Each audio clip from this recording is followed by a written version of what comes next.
let's make it a little trickier. Let's do a couple of different fractions together rather than a whole number and a fraction. Okay, so this time we're going to go 1/4, and think about what would it mean if we say multiply that by 2/5. Okay, now this is very, very similar to the one we just did, right? In fact, the numbers I've deliberately chosen quite similar. What's the difference? Well, let's do this cancelling thing. Let's try this out.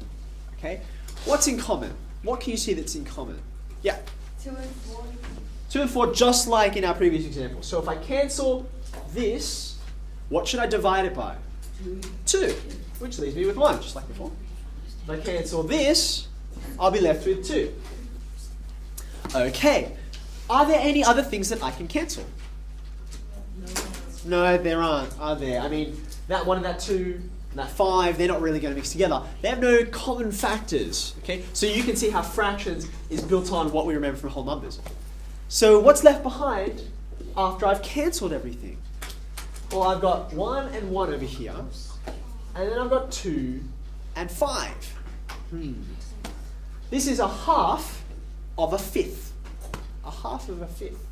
Quickly draw that. Okay? If I divide this up into fifths, 1, 4, roughly. Okay? And now I take one of these fifths, one of them, and I just want half, like this.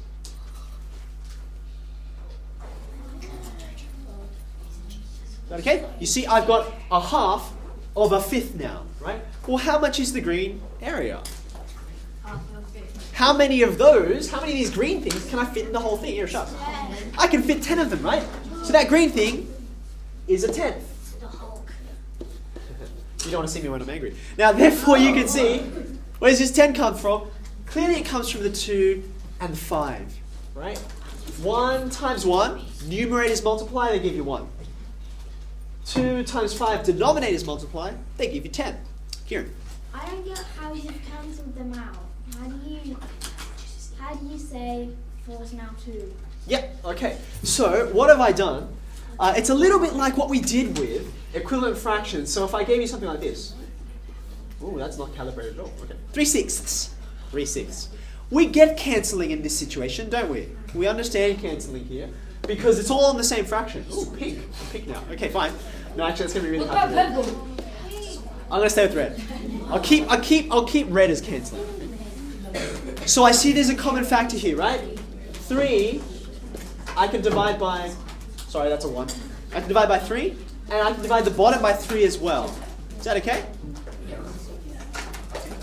Now, it just so happens that, over in this case, right, the numbers which have common factors, the 2 and the 4, they're separated out. They're not on the same fraction, okay? But if I put them together, they will be on the same fraction. Okay? If you like, without cancelling, let's write it down here. I can write this as 1 times 2, numerators, on 4 times 5. Now they are on the same fraction, and you can cancel it just like you would have with a regular fraction. Is that okay? Good question.